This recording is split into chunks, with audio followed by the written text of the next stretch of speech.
Parents called me loser and laughed at me, while I sent them money for their bills, and when I found out, I stopped sending money, and a month later at the family dinner.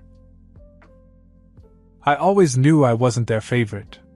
It was clear by the time I was 10.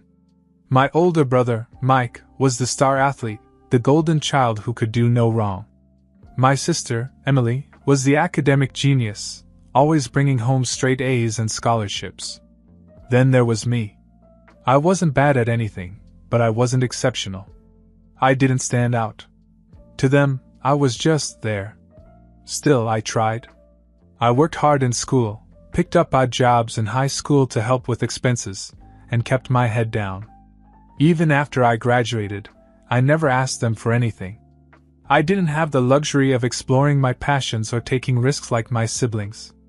I worked to survive. When they called me a few years ago and asked for help with the bills, I didn't hesitate. Even though I was barely scraping by, I sent them money every month. "It's just until we get back on our feet," they had said. I believed them. I had to. It was hard.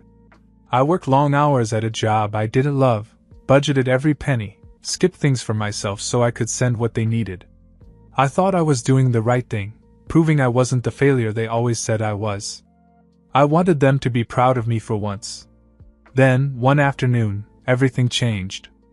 I stopped by their house unannounced to drop off some groceries I'd picked up for them. As I approached the door, I heard laughter. It was loud, familiar, and unmistakably mine.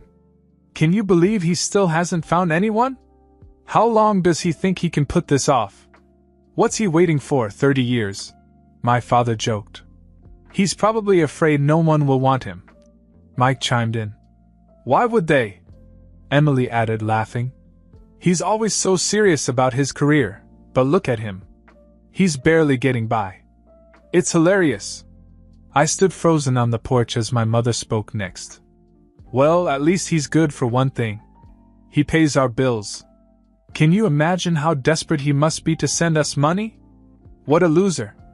The laughter grew louder.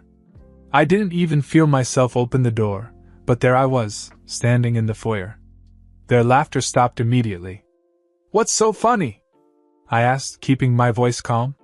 The room fell silent when they saw me. My mom's face froze in mid-laugh, my dad sat up straighter, and Mike and Emily exchanged quick, uncomfortable glances. No one said anything at first. "What's so funny?" I asked again, staring straight at my mom. She tried to smile, but it was forced. "Oh, honey, it's nothing. We were just joking around. You know how we are." Mike chuckled. "Yeah, lighten up, man. It's not that deep." "Not that deep?" I repeated. "You're sitting here laughing at me.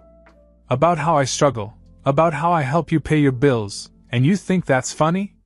My mother's smile disappeared completely, and she waved her hand dismissively. "Oh, come on. Don't take it so personally. You know we appreciate what you do." Emily rolled her eyes. "Seriously, you're turning this into a thing. We haven't even talked about you that way." I looked at them all, standing there as casually as if none of it mattered. The years of sacrifices I'd made for them, the nights I'd stayed up figuring out how to stretch my paycheck, the things I'd given up so I could send them money, they laughed at it all. "They appreciate it?" I said, my voice steady. "Is that why you called me a loser? Is that why you said I was desperate to send money?" My dad leaned back in his chair and crossed his arms. "We were joking. Don't act like you're a saint. You're our kid. It's normal to help out your parents. Mike and Emily helped out too, but you don't see them throwing it in our faces." That hit me like a ton of bricks. "They helped out?" I said, looking between Mike and Emily. Emily shrugged and smiled. "Yeah, we helped out. Here and there." "Here and there?" I repeated. "I've been paying your rent, your utilities, everything for years. But sure, tell me more about how they helped out. What did they do? Buy groceries once?" Mike rolled his eyes. "You're so dramatic.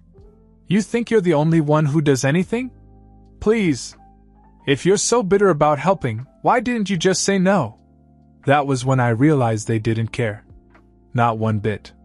They didn't appreciate me. They didn't feel bad about what they said. To them, I wasn't family, I was a convenient ATM. I took a deep breath. You're right. I should have said no. My mother perked up. Good, so let's stop this little pity party and move on.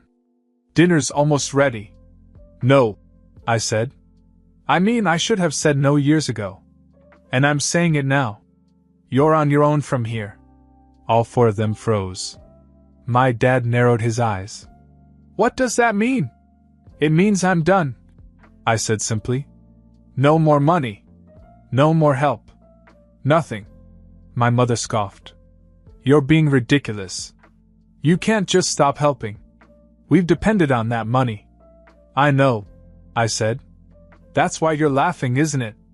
Because you knew I'd never stop, no matter how much you disrespected me. Mike stood up and grabbed his keys. Whatever, man. This is boring. I got things to do. Emily followed him. Yeah, same. Enjoy your little tantrum. They both left without another word, leaving me alone with my parents. Don't be like this, my mom said after a moment. We're your family. Families help each other. You'll regret this. I looked at her, then at my father. No, I won't. Have a good night. And then I walked out, ignoring their shouts behind me. For the first time in years, I didn't send them any money when the month came around. I thought I'd feel guilty, but instead I felt relieved. It was as if I'd finally lifted a heavy burden I'd been carrying for no reason. I ignored the first few phone calls from my mother. Then came the texts. Hey, did you forget to send the money? We're behind on the bills. Can you send it today? Is everything okay? Why aren't you replying? I didn't answer any of them. I wasn't interested in explaining myself or getting dragged into another guilt trip. But then my dad started calling. He wasn't the type to text much, so when he called, I answered, curious to hear what he had to say. What's up with you? He asked. No hello, no pleasantries. I'm busy, I replied. You didn't send the money, he said, as if I had forgotten to pay a parking ticket. I know, I said calmly. There was a long pause. What does that mean? You've always sent it on time. Your mother and I count on it. You know that. Not anymore, I said. Are you serious? He asked, his voice rising. You can't just stop. Do you know how far behind we'll be? Why are you doing this to us? Because I'm tired of being treated like garbage, I said bluntly. If I'm such a loser, then stop expecting me to take care of everything. He was silent for a moment, then said, We need to talk about this. Your mother wants to have a family dinner tomorrow. You're coming. I wanted to tell him no, but something in me was curious. Maybe they would realize how wrong they'd been. Maybe they'd apologize, or at least try to explain themselves. Against my better judgment, I said yes. The next day, I went to their house for dinner, and the atmosphere was tense. Mike and Emily weren't there, which wasn't surprising. They never stayed for anything that wasn't about them. My mom had made lasagna, her go-to for family dinners, but no one looked hungry. My father sat at the head of the table, arms folded, while my mother played with her fork. I took a seat across from them and waited. So, my mom began. We wanted to talk about this money situation. There's nothing to talk about, I said. I'm not sending any more. Don't be stubborn, my father said. We are your parents. You owe us respect and support. I don't owe you anything, I said. My mother's expression hardened. That's not how families work. You're supposed to help. We've done so much for you. I raised an eyebrow. Like what? She blinked. We raised you. And? I said. That's the bare minimum of being a parent. You get no reward for doing what you're supposed to do. My father slammed his hand down on the table. Watch your tone. You're acting like a spoiled brat. You think you're punishing us by withholding money? You're just proving what a selfish mistake you are. That hit me, but not in the way he intended. Instead of anger or sadness, I felt clarity. I laughed. A quiet, calm laugh. A mistake, huh? Well, if that's who I am, I'll make it easy for you. I'll stay out of your lives from now on. Don't call me, don't text me, don't expect anything from me. My mother's eyes widened. You can't mean that. We're your family. No, I said, standing up.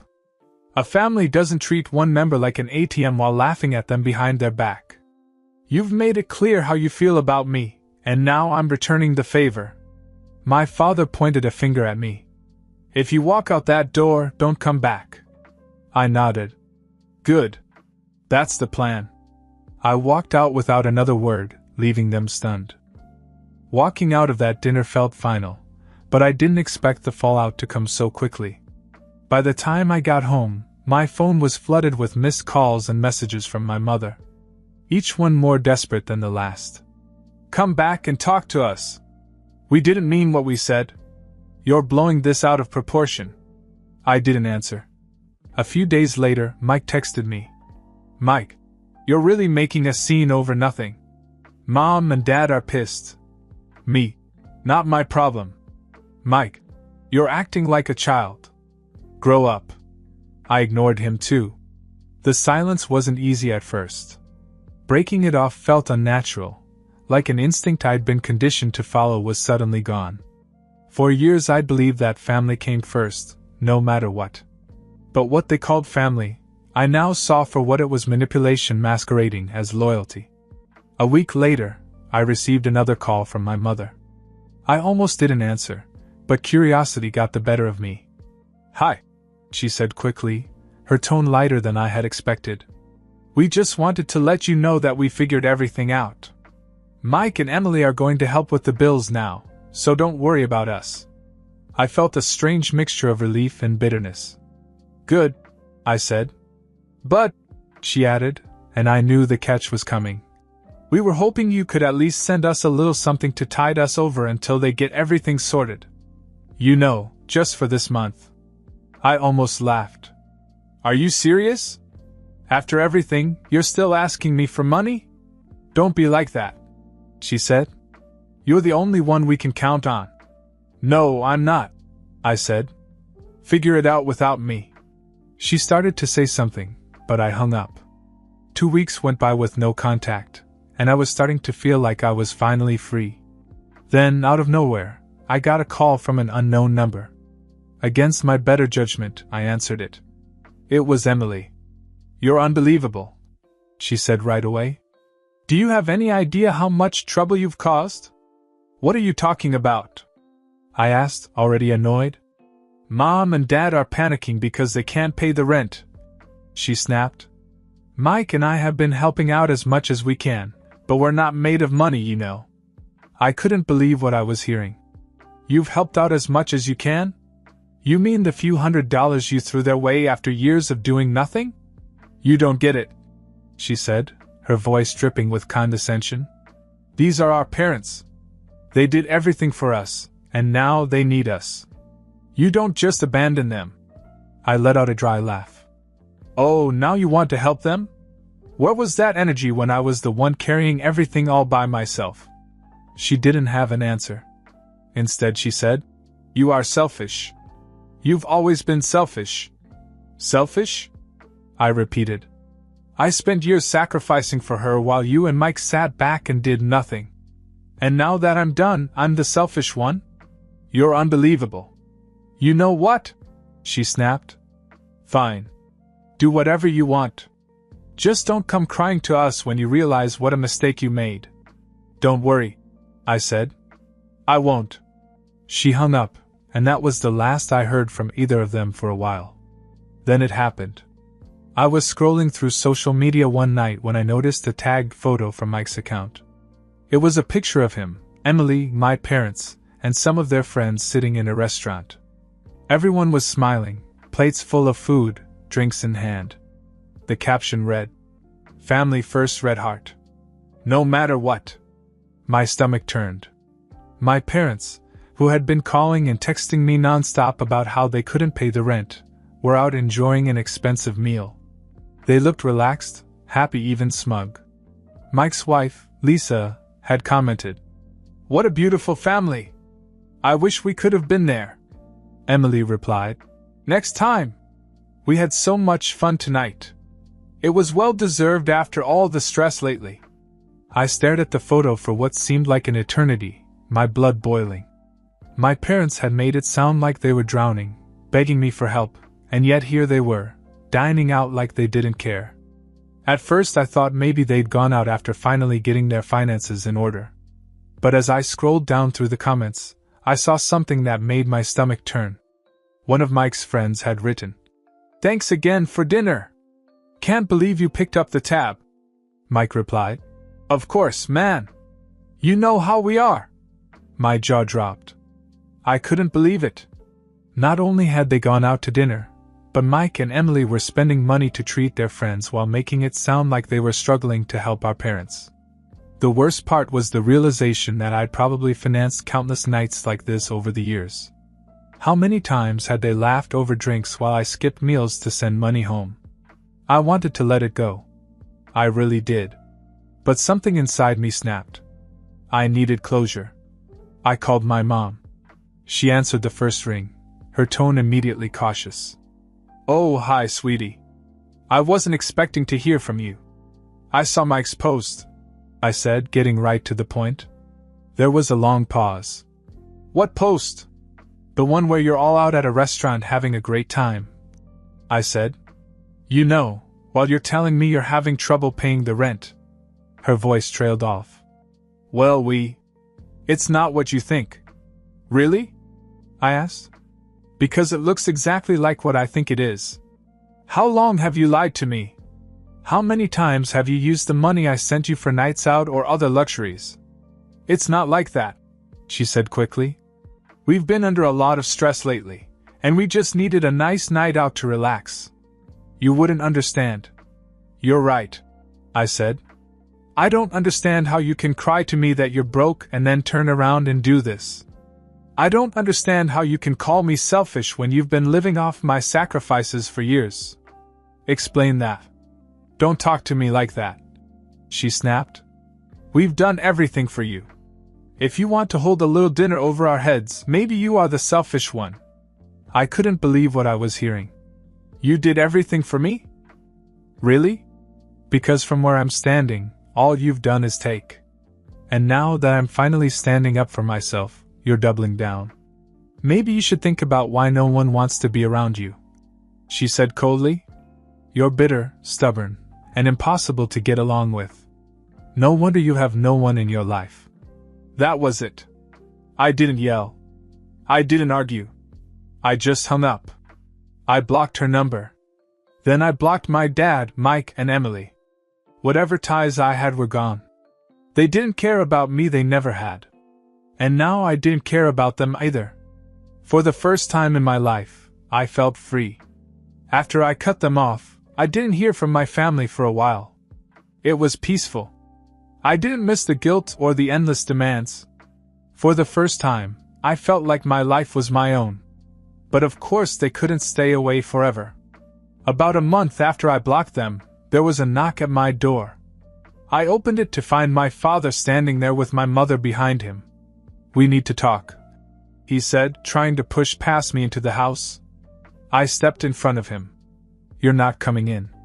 "What do you want?" My mother sighed dramatically. "This is ridiculous. We're your parents. Are you really going to treat us like this?" I crossed my arms. "After everything you've said and done, yes. I am." "What do you need?" My father looked annoyed, but cut to the chase. "We're behind on the mortgage.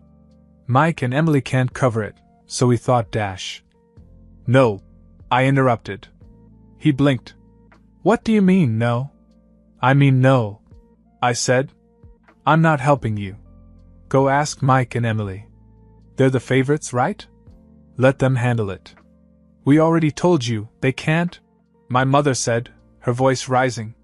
"They have their own lives, their own expenses dash." "And I don't?" I shot back. "For years I've been killing myself to help you, while they did nothing.